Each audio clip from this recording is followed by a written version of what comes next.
નમસ્કાર દર્શક મિત્રો, હર હર મહાદેવ. આજે આપણે પહોંચ્યા છીએ અમદાવાદની એવી જગ્યાએ જ્યાં 1000 વર્ષથી પણ જૂનું પૌરાણિક અને અતિ પ્રાચીન મંદિર શિવ મંદિર આવેલું છે. અમદાવાદ શહેરના મધ્ય ભાગમાં એક એવી જગ્યા છે. શું તમે આને જાણો છો? એક એવી જગ્યા કે જ્યાં આવીને તમને શાંતિનો એવો અપાર અનુભવ થશે કે તમારે શ્રાવણ માસમાં, આ સ્પેશિયલ શ્રાવણ માસમાં તો અહીંયા આવવું જોઈએ જ.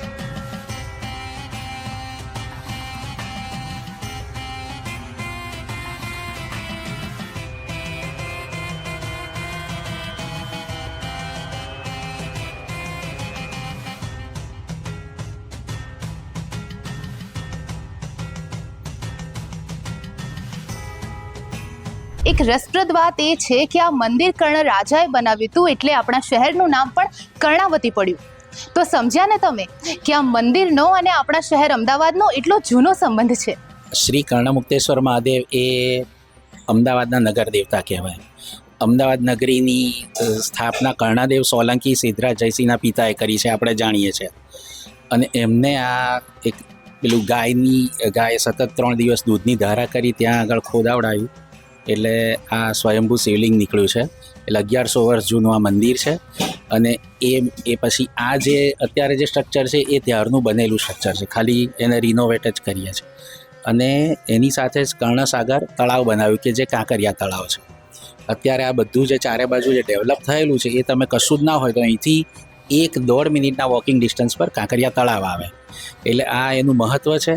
જેમ 12 જ્યોતિર્લિંગ છે એ તો સ્વયંભૂ છે, એનું બહુ જ મહત્ત્વ છે આપણી સંસ્કૃતિમાં. આ એવા પ્રકારનું મંદિર છે. જ્યોતિર્લિંગ ના હોય પણ અહીંયા એટલી અદ્ભુત પૂજા છે. આપણી પૂજામાં પુરાણોક્ત હોય, શાસ્ત્રોક્ત હોય, એવી અલગ અલગ પ્રકારની પૂજા હોય.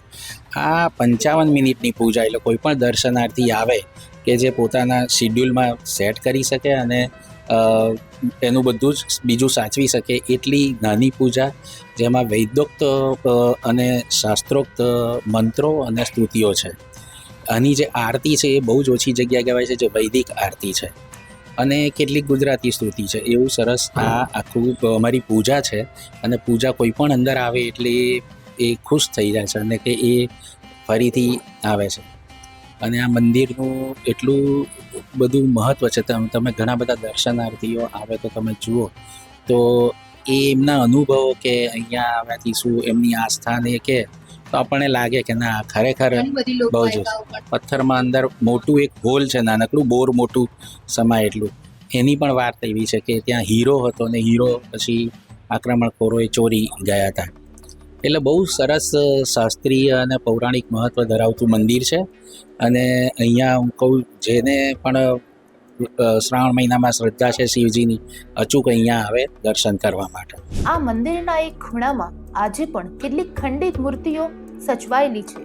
સમયની સાથે આ મૂર્તિઓ ખંડિત થઈ ગઈ, પરંતુ તેમની સાથે જોડાયેલી આસ્થા આજે પણ અહીં જીવંત છે. આ મૂર્તિઓ આ મંદિરના માત્ર એક ભાગ નથી, પરંતુ તેના લાંબા ઇતિહાસ અને બદલાતા સમયની એક નિઃશબ્દ સાક્ષી પણ છે. પથ્થર ખંડિત થયો છે, પરંતુ આસ્થા નહીં. કર્ણમુક્તેશ્વર મહાદેવ મંદિરમાં આજે પણ આ મૂર્તિઓ સચવાયેલી છે. તમને એ પણ જાણીને આનંદ થશે કે આ મંદિરમાં છેલ્લા 40 વર્ષથી એક મહિલા યજ્ઞ કરાવે છે. કર્ણમુક્તેશ્વર મહાદેવમાં એક એવી રસપ્રદ વસ્તુ છે કે અહીંયા છેલ્લા 40 વર્ષથી જે યજ્ઞ કરે છે એ જ્યોતિબેન પાસે આપણે બેઠા છીએ. જ્યોતિબેન, આ મંદિર વિશે શું કહેશે, આપણે સાંભળીએ એમની પાસેથી. જય મહાદેવ. જ્યોતિબેન વિક્રમભાઈ અધ્યારુ, ઈશાનપુરથી આવું છું. અને અહીંયા 40 વર્ષની હું નિઃશુલ્ક સેવા આપું છું. અને ઘણી બધી પબ્લિક આવે છે અહીંયા. શ્રાવણ મહિનામાં તો અઢળક આવે છે, લાખોની ગણતરીમાં આવે છે કે એનો કોઈ અંદાજ નથી. મને બેસાડવામાં તકલીફ પડે છે, એટલી બધી પબ્લિક આવે છે. અને અહીંયા ઘણા બધા પેલા એ થાય છે, મહામૃત્યુંજય મંત્ર થાય છે. 3 માળા એ કરીએ છીએ રોજની, ગણપતિની, 9 ગ્રહોની, પછી મહામૃત્યુંજયની 3 માળા અને વિષ્ણુની 5 માળા, એમ કરી વિશ્વના કલ્યાણ અર્થે કરીએ છીએ આ બધું. શ્રાવણ મહિનામાં 30 દિવસ. હા, 30 શ્રાવણ મહિનામાં 30 દિવસ 5 થી 7 રેગ્યુલર, અને દર સોમવારે 5 થી 7 રેગ્યુલર. આ મંદિરમાં લોકવાયકાઓ સાંભળી છે કે અહીંયા જે માણસો આવે છે એમની ઈચ્છાઓ એ પૂરી થાય છે. હા, અહીંયા જે લોકો આવ્યા છે એમની સર્વની મનોકામના પૂર્ણ થઈ છે. એક જ નાળિયેર મૂકવાથી ફક્ત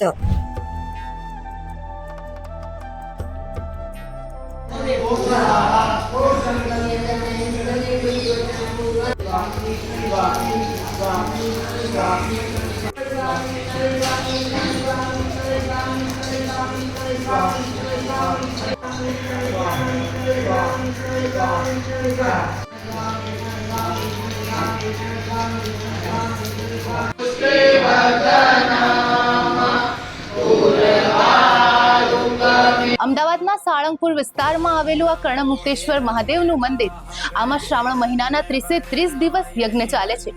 આ યજ્ઞમાં તમે કોઈ પણ જ્ઞાતિ જાતિના હો, તમે ભાગ લઈ શકો છો. કર્ણમુક્તેશ્વર મહાદેવ મંદિરમાં શ્રાવણ માસ દરમિયાન દરરોજ સાંજે મહાઆરતીનું આયોજન કરવામાં આવે છે. વેદોક્ત પદ્ધતિથી થતી આ મહાઆરતી દરમિયાન મંત્રોચ્ચાર અને ભક્તિના માહોલથી સમગ્ર મંદિર પરિસર ગુંજી ઉઠે છે. શ્રાવણના દરેક દિવસે અહીં મહાદેવની આરાધનાનો આ દિવ્ય માહોલ ભક્તોને આધ્યાત્મિક અનુભૂતિ કરાવે છે.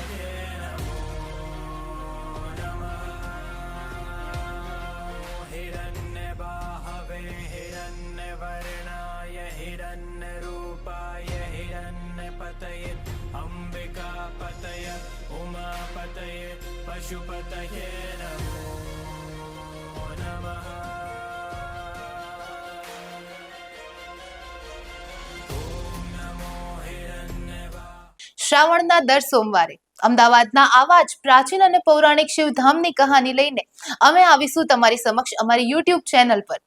તો જોડાયેલા રહો અમારી સાથે. કેમેરા પર્સન વિવેક બ્રહ્મભટ્ટ સાથે હું રાજવી, TGN તપોભૂમિ ગુજરાત.